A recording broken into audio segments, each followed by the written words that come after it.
fit in the score next. My J is all net, me and Jay just all next. Getting back on defense, hit him with strong flex. I'm official like a ref, trying not to get attacked. And we go hard on Brooklyn, that's a promise. Watch me like a Cam, cause it's my time. Make you watch me like a Cam, cause it's my time. Switch, they can't guard me, especially side the Barclays. Spin between crosses, I can score with both hands. Midi flawless, and I get to play like an artist. I'm a boss smith, so you should respect my handle. I see the big picture with the Nets like a mantle. In the future, I see us as champs too. And when we do, I'ma do a Brooklyn dance move. The starter or Millie rock like a FanDuel. And that's a bet like my parlay on FanDuel. BROOKLYN, BROOKLYN,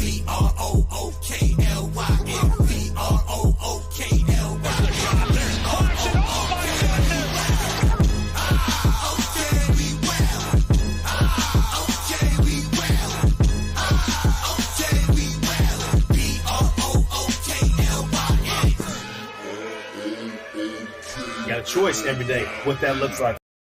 God damn it. I was trying to finish the song before Jock Vaughn came on, because this is not about Jock Vaughn. This is about Jordi Fernandez and all of the promise that he has in his first season as a head coach. And I don't say promise as in we expect him to win a lot of games. I mean promise as in the rapport he has around the league. Shout out to my guy Leaf, man. He had an article he put me on to. We fitting to get to it because, again, y'all gonna realize that some of the stuff that I'm saying is not just what these young boys like to call it, glaze. Yeah, this is some of the stuff. Some of this stuff is should how you say give credit to. So we're going to talk about it, man. Shout out to Rob77. He said, Jordi is unlocking Thomas this season. Just wait on it, gang. I'm with that. Chill out, Andre. This not 76. This Nets business, man. Don't be telling us who the coach should be. Don't be trying to tell us who the coach should be. Shout out to Leaf and Iceman on the panel with us. We out here, man. Shout out to the chat. W panel, W chat. Leaf, talk to us, man. And you read this article. You can read the whole thing if you want, or you could paraphrase. But before you do, just give us a quick commercial, please. Yeah, most definitely. YouTube.com/Leaf4788, Twitter.com/Leaf4788. Follow me on all of those platforms. Also on what I was about to say, also on playback.tv. I'm trying to do more of that. I'm trying to get some more tickets to do a lot of the games on there, because a lot of games is easy to do on there. But I got to get the league pass because 2K is coming out, so that's my free league pass for the year. So I wanted to get into this article. This article was August 26th, 2024. That's basically 2 days ago if you count now. It was written by Kyler Fox from Sports Illustrated. Now, Sports Illustrated is known to do some scumbag shit over the years, but this one right here, this one probably made a lot of Nets fans feel a little more at ease. It says Jordi Fernandez's hiring. It says, quote, Jordi Fernandez's hiring has received high praise around the league. Now, let me repeat that again. It says Jordi Fernandez's hiring has received high praise around the league. Right. Hold on. Let me say my piece to that real quick. Again, I think and I want Leaf to continue with the the article. I just wanted to say again, just keep in context that he's been an assistant coach in the NBA since 2009. I just wanted to say that. Go continue, Leaf. Go ahead. Yeah, so I just to get into like small parts of the articles, I ain't gonna go through the whole thing. One of the first parts was right at the top. It said back in 2022, NBA champion head coach Mike Malone of the Denver Nuggets gushed about his former assistant Jordi Fernandez's future as a head coach. He said, quote, I think one day Jordi will be a head coach in this league. He said, courtesy of the Sacramento Bee. He's been a head coach in the G League. He's got a great international experience. The word on Fernandez has been out for years, actually.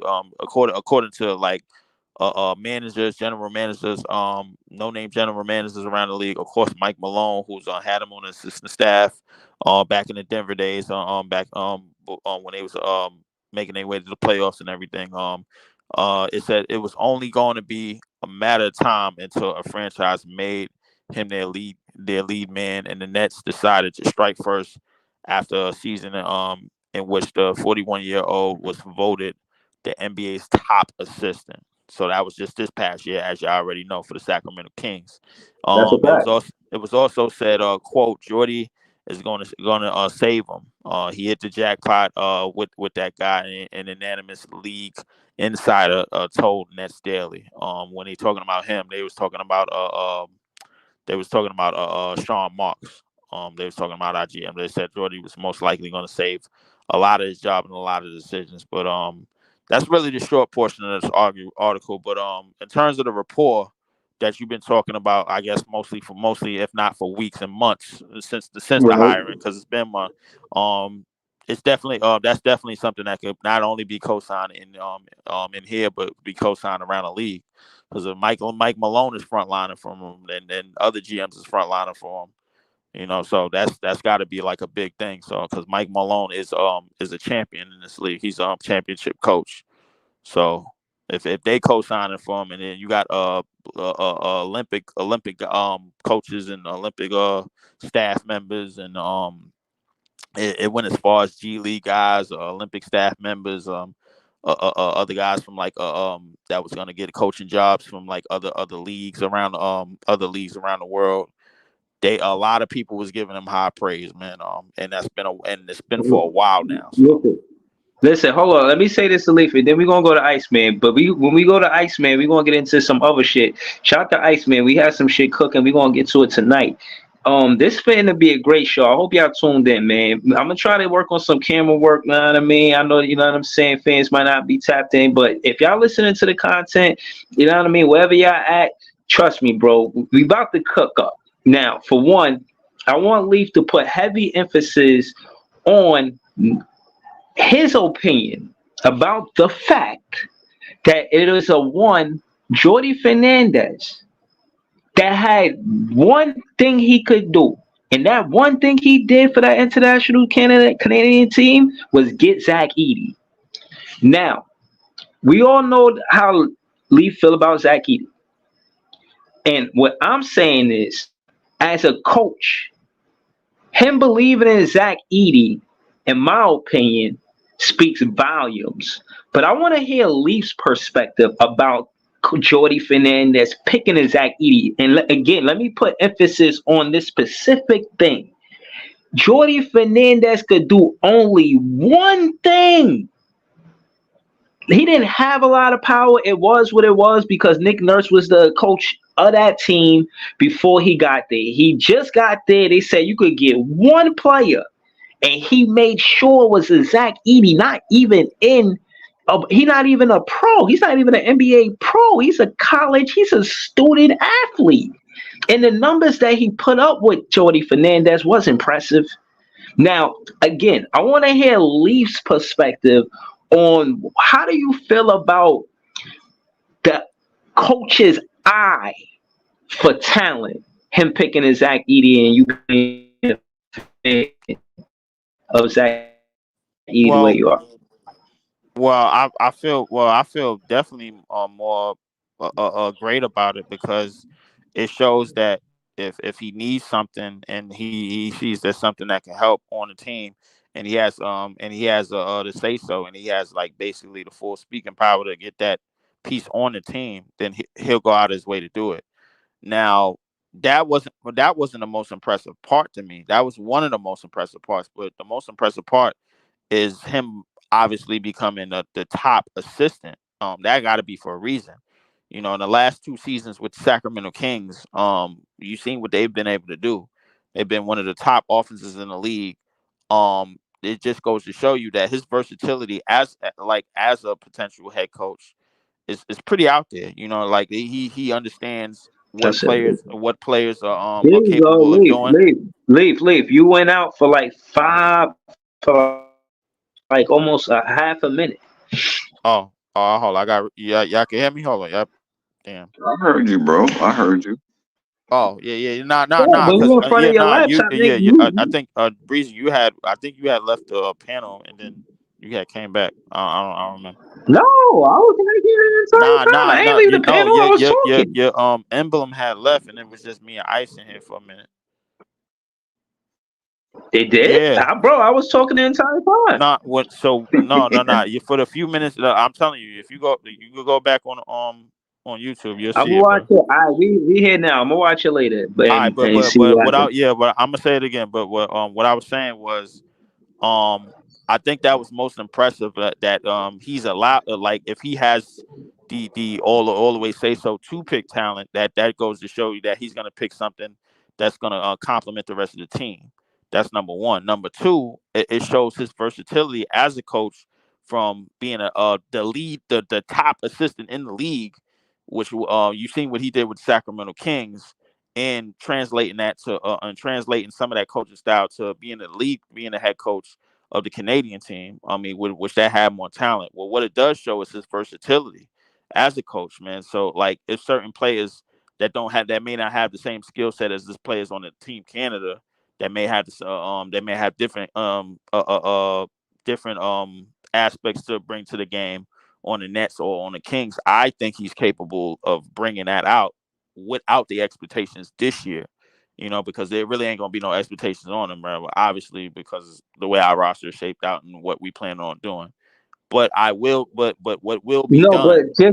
just the eye for talent though. Do you feel like because he picked a specific Zach Edey and the Team Canada? I mean, that's not just a PAL league. Like Team Canada, that's an international coaching situation. You feel what I'm saying? And he picked a Zach Edey, man. I just think I said Yeah. all that. Well, I said, well, hold on. I said all that to say he's gonna have a say in who we pick in the draft. He's gonna be at that table talking about who he wants to be, who he wants on the team.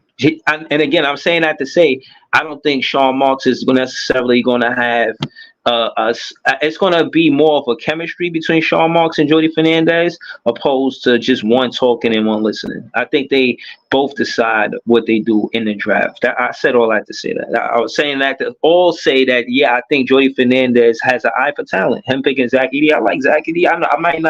I didn't know about him until Leaf said that. But I mean, when he told me about him, you know what I mean, did the due diligence and seen him play.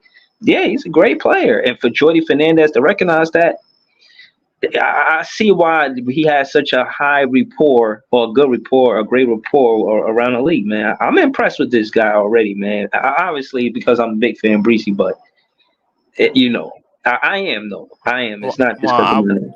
yeah. But and I'm gonna pass it to Ice in a minute. But to continue what I was saying, they went on along this Sports Illustrated this this Sports Illustrated thing to talk about and they had quote Fernandez Brooklyn Nets to play fast and destructive. They said there may finally be an identity in Brooklyn. Hosted by writer Kyla Fox of Sports Illustrated, August 25th, 2024. So my thing is based on in terms of like the defensive style of how he coached with Team Canada. One of the players that kind of led that charge, and speaking on the nose for talent and recruiting that talent on that team, one of the players that led the charge for the perimeter defense, obviously we know was Dylan Brooks. So I think that it not only shows that he's going to be responsible for who we pick in the draft, that he may have a say on who we pick in the draft. He may have a say on who we actually get in trades and free agency as well, because we're going to be making trades and free agency like as this team gets better and better and better. And that's going to be in the long term future, obviously. But he's definitely going to have a say. So if he's definitely at the helm and showing that he can turn a lot of these players, man, and into max out their untapped potential. But Yeah, no, that's facts. That's facts. But yo, hold on, let's pass it. Let's pass it to Ice because Ice was. I was asking Ice, you there? Yo, Yo, I wanted to say thank you, man. I seen your channel and I see you have my page scrolling on across the screen. I said, oh shit, that's dope. So I wanted to say thank you for that. I'm saying just before you get into anything, can you just give us a quick commercial? All right, yo, I got my new podcast out called The Tip Off. You know what I mean? And you can find it on YouTube, Brooklyn Nets Podcast, and I'm on Twitter. So you know what I mean? Y'all know where to find me at. Iceman and Dawn on Twitter. All right, all facts. Yo, and again, remember we was talking about Sean Marks and all of the draft picks and all this and that. Yeah, that goes perfect for what you know what I'm saying. That went in perfect for Yeah. what we about to talk about. Yeah, Right, so that's what I'm saying. Like, without Jordi Fernandez and Sean Marks' eye for talent, in your opinion, based on what you've seen, how many times you think he did well in the draft? How many you know, good players did he like? What? And again, I want you to and this I want you to give context and consider that he did have the late draft picks. You know what I'm saying? Late, if no lottery picks for real. So so with the late draft picks Sean Marks had, right? Damn near everybody he drafted is still in the league playing at this time from 2017. From 2017 till now, the damn near everybody he drafted is still playing in the league. On some team, there was only like I think there was two guys that stayed overseas that didn't want to come over to the US to hoop. They stayed overseas, and one other guy, he was on the Celtics, and then he went overseas. He came back to the NBA. He played for like 5 years, then the Celtics, then overseas, then he came back. So other hold than on, that, hold like, on, hold on. Let's slow it down real quick. I just want to get your thoughts on overseas play. Depending on the league. But in your opinion, do you think those are competitive leagues? Those overseas leagues? Iceman? they competitive. Depends on what league. Like the Australian league is competitive. The one was it Luca? Luca was competitive. So it Okay. depends on which one. You know what I mean? It's like different levels of competitiveness, but they Right. competitive over there. You know what I mean? Yeah, you see, dude get that contract because he dunked on LeBron, right? But I Yeah, think he got. he I was think already he in the league though. Like right. what's crazy about that But is hold on. He Did he got hold on, drafted. Iceman? Wait, that's what I'm trying to ask you. Did he get drafted from a Euro League or he got drafted out of college? he got drafted out of college, but he couldn't stay in the Okay. league. And then he went overseas, and now they bring him back. So a lot of dudes that's Okay. over there that I started noticing, they made it to the league, but they just couldn't stay in it. And they go over there Right. and hoop. And now they're getting the national media, you know what I'm saying? Everybody tuning in and they seeing these dudes hoop. And now they're like, oh, wait a minute, we need them back. Like, you know what I'm saying? We Right. tripping. Like, come Right. back over. No. But again, hold on, chat. Stay with us. We're not trying to change the conversation. Let's slow it down real quick, Iceman, because we did change the conversation. Rob 777 said he does have a good eye for talent, so hopefully he could find a diamond in the rough when it comes to some of these guys currently on the roster, like Killian Hayes, Keon Johnson, Whitehead, etc. Shout out to you. Oren Spiegel in the comment, he goes, that's a moderator. Shout out to Oren, man. The reason why I'll be saying Nets fans is the best fans. He says some Turkish league, Spanish league, Serbia, Russia, I know he meant that, and Euro League is very competitive. That's the league that consists of each country best team. Okay. So y'all see that, chat? There's competitive leagues and there's players that get drafted in college, like you know what I mean. All right, they didn't work out in the NBA and they go elsewhere, overseas, Euro leagues, and not to say it like that, but they just have better situations. The men have better basketball opportunities than a quote unquote a woman in Brittany Griner. Not to bring it up. I'm just saying that to say I think overseas they still getting paid. Like it's not NBA money, but and I think that's the whole thing of how much you get paid based on how much competition is in that league. So the second best, like he said in this comment right here, the end of it, he says that's the league that consists of each country best team. Right. So whatever league whatever the Euro League is very competitive. See what I'm saying? It's the Euro League, so it's the NBA to the Euro League. Some dudes make it, some dudes don't. Mike James, remember Mike James? KD got dude Mike James. Remember the Yeah. dude KD? That was his best friend or whatever. Yeah. Well, but I don't deviate from the question. We was talking overseas ball, but bringing it back to what you said about Sean Marks and his late draft pick, late first round draft pick, second round draft picks. Talk to us, Esco. Talk to us. So I'll just drop a few names that I'm looking at right now. Jared Allen, 2017. Kyle Kuzma. You know what I mean? Like those are players that you know that's still hooping right now. They got their little paychecks and they still hooping. I totally Um, forgot we drafted Kyle Kuzma, and he yeah, ain't played not a game here. So, Jared Allen, Nick right. Claxton, uh, Claxton. Diallo. I think we Mm. drafted Diallo. He ended up in whatchamacallit. He ended up in OKC, and I Yep, think he won a dunking contest. Diallo. yep. Who He's else we still got? hooping. Um, Hold on, leave Iceman. Hold on, leave Iceman. This is why I want to tell you. This is why I was mad, but I was right, but it didn't go the way that I wanted. The way that I thought it was is that's what he do. He drafted Jared. Reason why I said that is because for one, he's tall. He's tall as hell. He's like 6'10". Two, he's seen the Spurs win in that system, and you know they had Duncan, right? So I'm saying you draft two bigs because you see the Spurs franchise become successful winning that way, right? And that being said, that's why I had so much confidence in him. And who are the Brooklyn Nets if we kept Jared Allen and Kyle Kuzma on the same team? Like, who are we? Is Spencer Dinwiddie and Kyle Kuzma best friends in this parallel world? Like, what happens? You know what I'm saying? So, again, I know he was wrong for trading Kyle Kuzma away. Is that how it happened where he traded Kyle Kuzma away? It was, or just that's he walked into that and it was already the situation. Like, I don't want to He put it didn't on walk him that into that. he. Okay, so he did trade Kyle Kuzma. That was on. Yes, That's what he he did. traded Kyle Kuzma. Yes. yeah, he did. Okay. Oh Yep. yeah. He's not. By the way, bro, the nigga that dunked on LeBron, he drafted him too. Wow, that's crazy. That's what He I'm saying. drafted Like, him. He drafted him back in 2019. Oh yeah. yeah. So And by the way, bro, that's the Kimbe Mutombo is that kid's uncle. You talking about the dude that dunked? The, Hold, we the gotta nigga that give him dunked a on name, LeBron. man. We can't just keep calling him the dude that dunked on LeBron. Yo, I hold can't on. pronounce his name.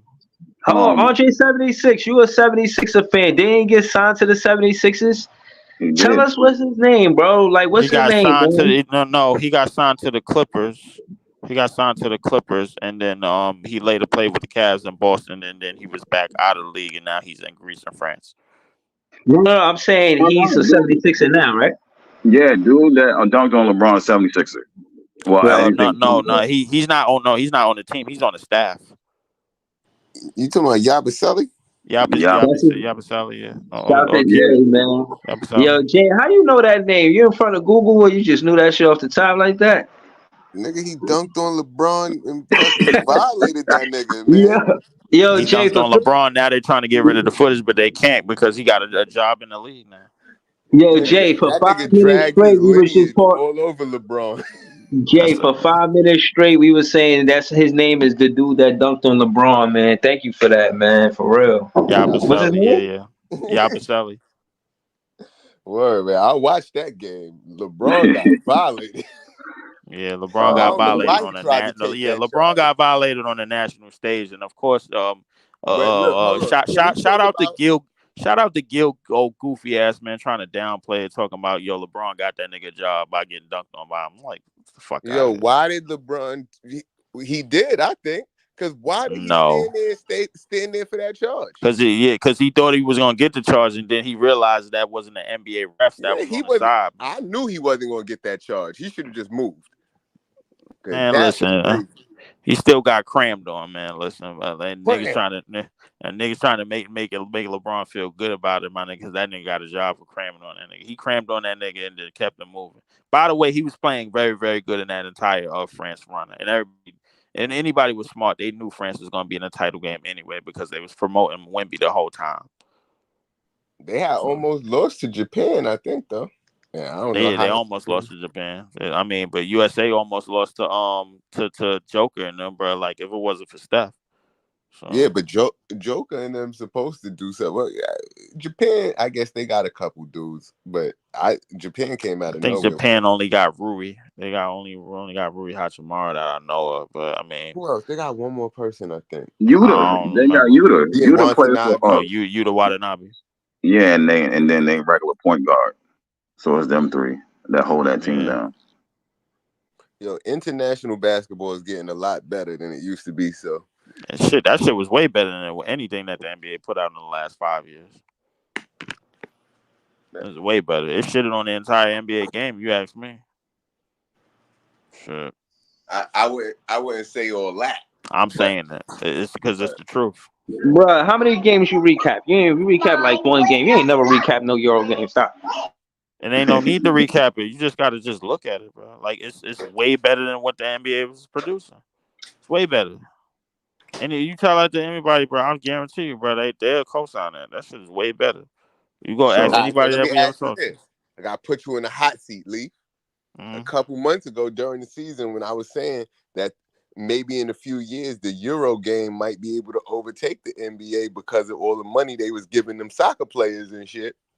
I was saying, imagine if they start offering at the old niggas like James Harden and shit. Niggas gonna start turning it down. And now you saying that the international game is getting better than the NBA anyway. So what you think No, will happen in 5-10 years? no. See, the international game, that's like FIBA and EuroLeague. The Olympic game, the Olympics, this is the world, bro. Like the Olympic games as a whole, their rules, bro. Like Nigga, in terms FIBA is of the the world too, nigga. no, yeah, It's no, called I the know, World no, Cup, no, no, no, no. nigga. But the thing is, FIBA and Olympic play, bro, like it's two different things. FIBA is really like a tournament. You get what I'm saying? So it's like, you can still So it's get the like, Olympics. That's a tournament too, nigga. yeah, no, I understand that, but here's the thing. When I think of the international game, I'm thinking of a foreign league. I'm thinking of like motherfucking Barcelona or some shit like that, like one of them joints. I'm thinking like in terms of FIBA and the Olympic game, bro. Like the way it was, this tournament alone, bro. This Olympic tournament alone shitted on anything that the NBA had going, bro. Like in the last 5 years, in my opinion, bro. Like, if anybody want to argue that, that's fine with me. But fuck the NBA, man, because they always on some bullshit. But realistically, bro, like you've seen teams play totally different from, and nobody replicated each other. Everybody, bro, like you had to have your 3 level scorers, bro. KD proved that he could play on that stage, bro, like again and again, because his 3 level prowess, bro, is just way better than anybody else's. They gave MVP to LeBron because he was stat horn as usual, bro. Like Steph said, got him out a couple of games. But he really couldn't. But he was getting exposed. He really couldn't play defense. That shit is really built, my nigga, for like 3 level scorer type of niggas, 2-way prowess type of niggas, bro. Like the thing is, them niggas, Steph and LeBron was able to hide behind the fact, my nigga, that KD, bro, could save him in some moments, and Steph was able to hide behind his shooting. So realistically, bro, like I personally think, just off the strength of that tournament, and I ain't even have to recap the games. I was watching the games live, and some of them shits was like on 8 in the morning and shit. I ain't had no time to recap none of them games, but on a Sunday. But like from far as what I saw, bro, I think the Olympic play this year shitted on anything the NBA put together. Anything. All right, so going back, going back to the conversation, right? What's his name? Nikhil Alexander Walker, they drafted. Mafundu, Nicholas Claxton, they drafted. They traded a whole shitload. Like I everything ain't got a gonna lot of lie. I ain't trades. gonna lie. I'm looking at the transactions. This is a shit show, bro. Like, what the Yeah, fuck? like the trades. Sadiq Bey they drafted. This is from Uh, February 2016 all the way to now, bro. Like, yeah, Jesus I mean, Christ. yeah, it's hella trades. You know what I mean? It's hella trades. This nigga done signed a whole bunch of niggas that like I ain't seen never light of day ever again to multi-year contracts. They are not playing any type of NBA ball anymore. Like, well, fucking Chase Buttigieg, Jorge Gutierrez, Yogi Ferrell, fuck is Quincy AC signed a 10-day, and then 20 days later he signed a multi-year. I remember him, man. Oh, they beasting niggas on the court and shit. Archie Goodwin, excuse me. Nigga said Archie Griffin. Not Archie Griffin. Archie Goodwin. We got rid of Timothy Mozgov. Yeah. Yeah, but just the players that he drafted though, the players he actually drafted, The they players still in the that he league. actually drafted are decent by name, bro. I mean, Yeah. Cracks, What I'm saying for Jared that low of a Allen. draft pick, they What's still in the happening, league. guys? You know what I mean? They Jared still Allen. Good, contribute. bro. If you telling me Easy. Jared Allen was the only person that became an all star out of this whole pool, like. Hawthorne. Yeah, basically. But what I'm saying is like to get a to draft that low and still have players you drafted still in the league. You just traded them away though. But you know what I'm saying? To low draft picks and they still hooping now. That's pretty good. Ain't none of these niggas over 30 years old, so I ain't really Let's be gonna let's give. be real here. Sean I ain't Marks is really. I lucky to ain't really still get. be GM, man. Let's call it what it is, Yeah, man. I'm He is not really giving. I'm fortunate. not really He giving is them no fortunate, praise for man. that shit, bro. Like But so. listen, Leaf. The fact that the epic collapse of Big Three somehow led to 16 first-round draft picks. Not many GMs can say they're Sean Marks right now to have that Talk your epic shit, John. collapse and have that many picks, man. Like for reals. Talk your shit, John. Nah, listen, man. At the end of the day, we look at Sean Marks' record. Has he drafted some really good guys in the 20 to 30 bracket? Yes. Has he ever had a chance to draft a top prospect? No. This is his big chance, but it's still a lot of work he's got to do. We got to get the vets out of here. We got to get ourselves lined up for a top 1 to 3 pick. Hell, top 2, man. That is the goal. If there's anything less than that, Sean Marks should not be the GM next year, man. His job is still on the line this season. He's got a lot of work to do. And if he thinks trading Mikal Bridges for 6 picks is the end-all, be-all, that's not what a GM's supposed to do, man. The work starts now, man, as far as I'm concerned. We got a lot to do. Yo, you don't know what Sean Mark's gonna do until you find out if he's giving up small ball or not. If he's still on small Facts. ball, you're not going nowhere until he Still, leaves. you're going right into the conversation. Back to the conversation. So Drew Nichols, right, is what I put on my talked about on my podcast the other day, this morning, about Drew Nichols being hired because they drafted Daron Holmes, 6'10". If you don't know who Daron Holmes is, 6'10", 240 center who could play power forward, create for himself, shoot the three. And Phoenix had drafted him. So Denver traded 4 or 5 round picks, first round picks, second round picks, whatever, to get him back on Denver. You know what I mean? So I'm saying with Drew Nichols now, who was head of director for drafting, scouting players over there, now that he's over here, does that change the type of player that we go after now? That's the question I asked on my podcast. Yo, You know what I my mean? fault for that, I don't Esco. I was see. supposed to tap into your podcast. That shit was wild early. I gotta watch it playback, but I was definitely gonna tap into that. My All right, fault for that's that. what's up. Yeah, I'm gonna try to tap into but All I right. definitely got to tap the into that the, because that was early. the guy I the thought it was guy. like 8 o'clock or something. I popped I in Oh the thought it shit, was room. eight ain't at that My night, far bro. fault. too? Like, yeah, because I switched Yeah, off and then I yeah. turned my phone off. I got back up at like 11. The shit was done. I was like, what the fuck? I Where's noticed that? it because It's on the he tube said too. like, "Yo, this morning." I was like, "Oh, hold on, I got it fucked up." He said this morning. I'm thinking night. He said morning, bro. Fuck. Yeah, it's all good. You know what I mean? My But fault, yeah, PT. My fault, PT. You could go ahead. My fault. Nah, it's cool. It's cool. It's all in the dialogue. But yeah, nah, this new guy that they hired, I looked at the picks that he's made in the past. He's found a lot of Euro players. He hasn't found a lot of size though. Like I just think the NBA is different. Like I took my son to his AAU practice and they had the other team, the older boys scrimmages, 14-year-olds, 6 feet, 6'2", 6'7". Like the NBA is in a different place now. Like even if you look at the players that are coming out, there's a bunch of 6'8", 6'9" wings all the way down into the late 20s. Yo, it's a different league. You can't have these small ball players no more. You gotta think bigger, because I'm watching AAU games. They got 6'7" and 6'6" 14-year-olds going against each other. The league is about to be different. It's a super athlete that they created now. And you can't be thinking that small ball shit no more. So you think You they gotta going think more for the big. Wimby? So you think they replicating the Wimby mode? You see, Leaf, and I was just about to tap right into that, bro, because I was gonna say that just now. Like, I was gonna pose the question: do you think the league is going towards? I wouldn't say Wemby because Wemby is a fake 1-on-1. Like, you're not gonna find a nigga that move like that on defense, fluid like that Yeah, on he's an offense. anomaly.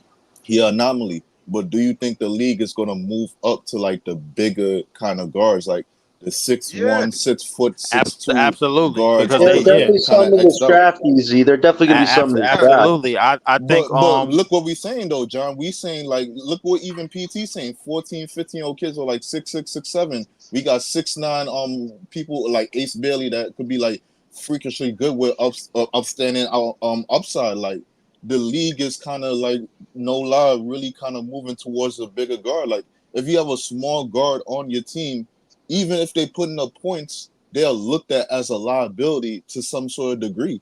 Like Right. niggas Yeah. love Spider to death, but he is not the same kind of defender as No. Ant-Man, and that's Yeah. why a difference comes right there. That's why people have that conversation. The Guys, Yo, I I'm biggest, mean, biggest, I wait, can't. gonna easy. The give biggest. y'all a name. Can I give y'all a name real quick? I've gave it to y'all before. I think this kid is the next Kawhi Leonard. He's 6'9", plays small forward, and he's built like he's not like LeBron, but shit, like for him to be only 17 years old is ridiculous. Drake Powell. If y'all haven't, Whoa. Drake I Powell. heard that Drake name. Powell was a top 5 pick this year. From what yo, I'm hearing.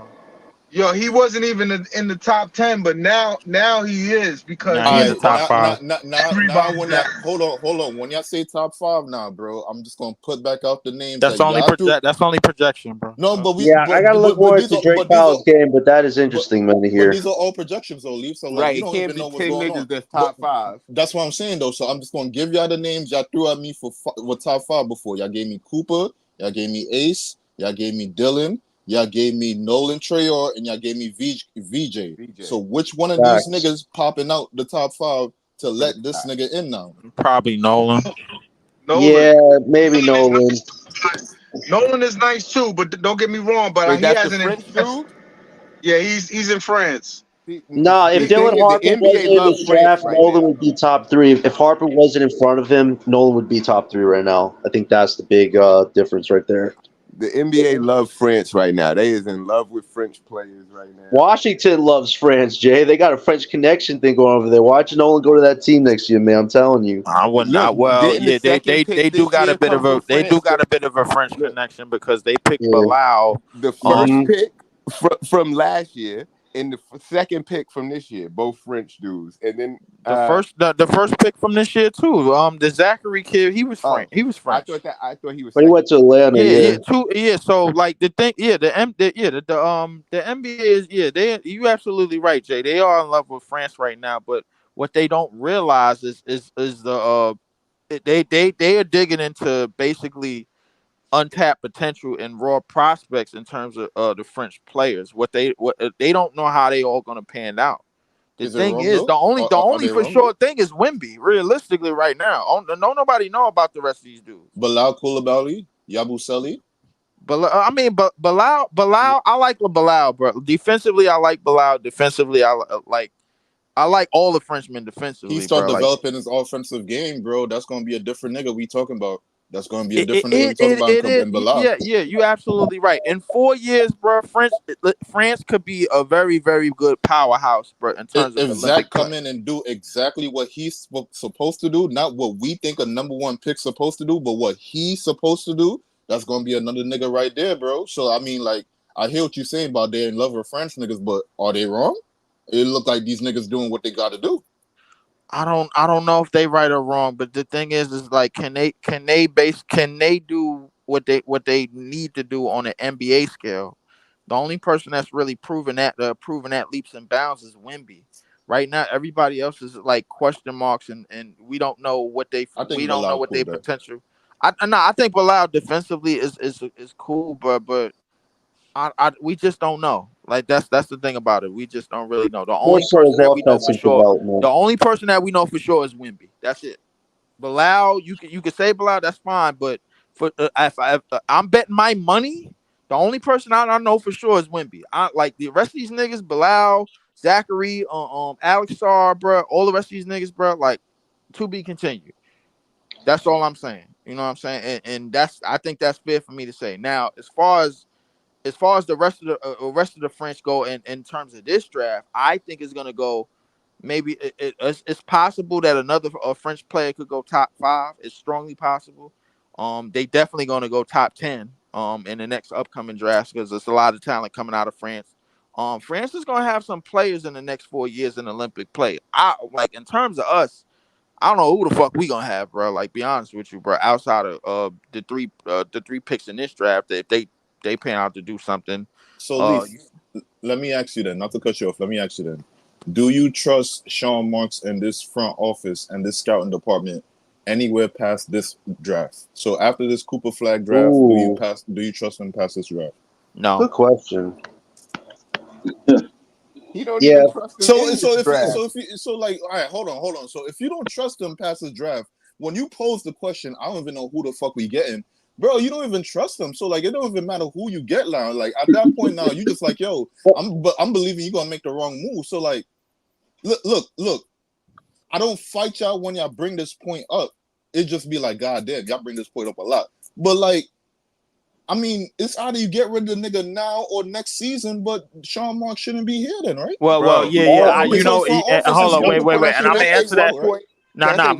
My thing is I agree with you. I agree with you, Ebro. 1 second. It's gonna take not too long. The fact that Jeannie Buss, y'all know who she is, right? From the Lakers, one of the governors of the team. Right, you think she going somewhere? No. Nigga, Sean Marks is a governor of this team.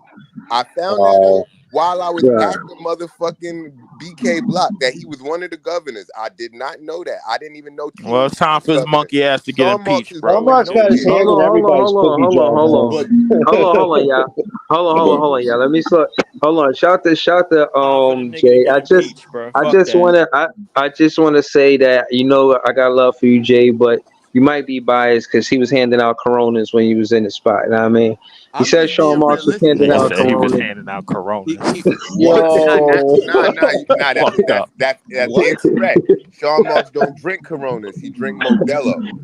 Oh, excuse me. What? Wait, we're gonna talk about Sean Marks drinking in here. Jay was drinking with Sean Marks. The BK block, they know a lot, bro. Like, I ain't gonna lie to you. I mean, is they credible? Nah, bro. What is going on? The BK block is tapped in with that front office. They know a great That's deal. what I'm trying to tell you, bro. And they told me that this nigga Sean Marks is a governor. He's not going nowhere. Don't expect but Jay, you could get bumped out your seat and move up. You're moving up. No, he could get moved up, but he's not going to get fired. Right. Moved up. Hold on. Let me say. Wait. Well, we need to do that. Well, we need to do that, nigga, like we did Governor Schumer, bro. Like line him up or something, bro. Like and get his ass up out. Real quick, Breeze. What would you consider a firing? Because if you hear a report come out that Sean Marks and the Brooklyn Nets agreed to mutually part ways, but Sean Marks will reside a governor on the team, do you still take that as a firing? If they say part ways, it's a firing. If he's moving up, he's gonna say he gets a promotion to another position. But if they say part ways, it's a firing.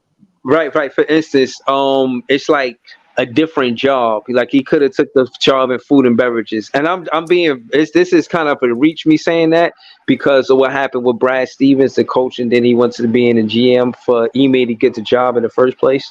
You feel what I mean? So I'm just saying, being a co-owner or something. Right. So I'm just saying, like, they'll move his job to something else. I agree with Jay. Hold on, I just wanted to get to this comment. Jay from BK, who's a net fan celebrity, seen Mikal Bridges at the Liberty game, told him that Cam Thomas gonna cook him. Shout out to Jay from BK. I seen that video. Yeah, that was awesome, man. I did see that video, bro. I know for a fact I retweeted that, bro. Yo, he inspired me and Breezy to cook, man, that day. Dudes in the comments was like, he thought he was talking about Cam Johnson. Dudes in the comments saying Mikal looked like he thought Cam Johnson, not Cam Thomas. That's what Cam Johnson been hiding with Mikal Bridges, so man, this guy's at a wedding with him, he's at practice with him. Johnson, we get it. You don't want to be here, dude. Just hold on. No. This is making it even more hilarious. Hold on. Jay, you saying that Jay from BK said he meant Cam Johnson is going to cook him? That's what people in the comments was saying. They thought. That's definitely not Cam Johnson. We don't want twin versus twin, man. Yo. that when he said it to Mikal was thinking he was talking about Cam Johnson. Oh God, yo, come on, that's Oh, that's BS, why he was man. laughing. He probably would have got nervous and shit if he would have talking about Cam He Thomas, already right? gave that nigga 40 while he was on Phoenix any damn way. That's why Right. we need to get him off the team, just because it can't be two Cams. Get him out Yeah, here. that's true. We need one Cam. There can He only be be one. he taking Cam yeah, Uno. yeah. I know what you mean. He taking Bro, the don't oomph. nobody ever He taking the oomph acknowledge out that of other out of nigga, the bro. can. Like, come on, Right. bro. Like, why Yo, are we let me ask a doing? question. Let me Hey, ask a quick yo. question. He Nah, doing before what? you answer that question, Easy. Before I'm Nobody gonna ever answer the other. Go acknowledged ahead, Esco. that Go ahead, other Esco. nigga, bro. Like, bro, why are we So, doing this? right, I ain't gonna get into my whole podcast shit, but that's the point of me talking about the drafting. Like what he, even though they was low talent at the end of the draft, like I said, Right. from then they still hooping right now. So I would say I trust them to find the talent because the players I'm looking at, they still hooping. You know what I mean? So if he That's gets a a higher fact. draft, if he gets a higher draft pick, it's most guaranteed that they're most likely gonna hit on that pick. Whatever So, they pick, he's gonna Right. hit on. Hold on. Esco. Hold on. Ice, Esther, that hold on. wasn't the question that I was Hold asked. on, The hold on. question, No, Hold I on, was hold on. just Let me about say to this. answer that question though. Hold on. I gotta say this to all of y'all. You know what I mean? That don't want Sean Moss on the team. I'm not playing. I'm not a devil's advocate. I'm a Nets fan advocate. You know what I Okay. mean? So hold on. Let me say this. I'm saying, yeah, his strength is not the free agency, but going forward, that's not what we doing. We going in the draft, and his resume, far as the draft, the only thing I say he really missed on was not getting Kyle Kuzma. As the draft. Stick with no, me. no, I'm talking about. he Tyrese I'm got talking about Kyle Maxey, the. man. You Kuzma. He I'm can't, got talking about Kyle the Kuzma. He draft. Tyrese traded Maxey, him. man. That's Don't forget that's that what one. happened. He got Kyle Kuzma. He traded him. Right. Bro, but no, but what I'm saying is you talking about what's that, 2017, 2016? What we talking about, bro?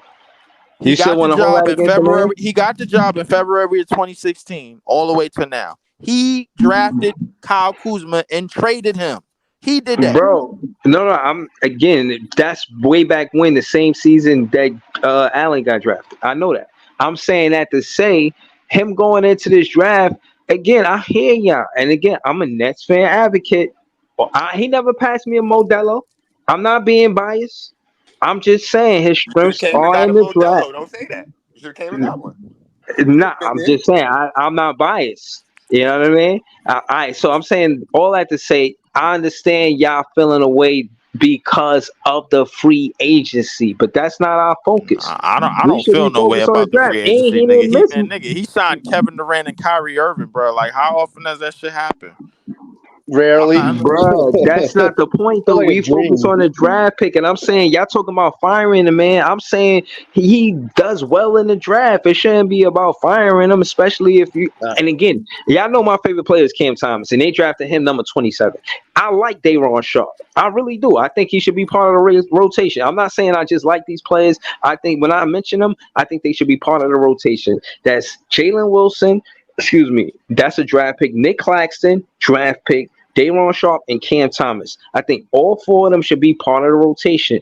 All four of them are late in the first round or second round draft picks, respectfully. That's way too many Respectfully. late first round picks Nah, that should be wait. part of the Bro, that's rotation, all my nigga. he got. That's all he had. He working with Then what he he need to got. get the fuck out, bro. Bye, nigga. Bro, I appreciate it.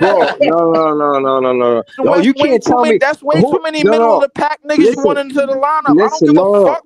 Get the no, fuck no. What out, I'm bro. saying, Bye, what I'm nigga. saying. Bye. No. Listen, Phil. Listen, I'm not asking you to change how you feel. I'm saying at the end of the day, when you get the number 27th pick, when you look at who number 26 is, who went before Cam Thomas, and who number 28 and 29, who he didn't pick, none of those players in 28, 29, and after that are better than Cam Thomas. That's fine, but at What you the mean? same That's fine. that's fine, but at the same time, my nigga, like, yo, it's still more levels to this, nigga. I need better fucking results. Don't give me middle of the pack niggas and give me a 5 or 6 middle of the pack niggas and tell me that they gonna be part of the goddamn campaign going forward for winning. For winning, W, a Bro, capital you act W. like you, Hold up, let me bro. finish. You make Capital it seem W, like dudes capital don't W, miss, bro. INNIN. Listen, G. listen. You saying that, Don't tell me a whole bunch of middle of the pack niggas is gonna be a part of a winning fucking franchise, bro. I know it bro, ain't true. bro. Kyle Stop. Jones is in Bahamas, bro.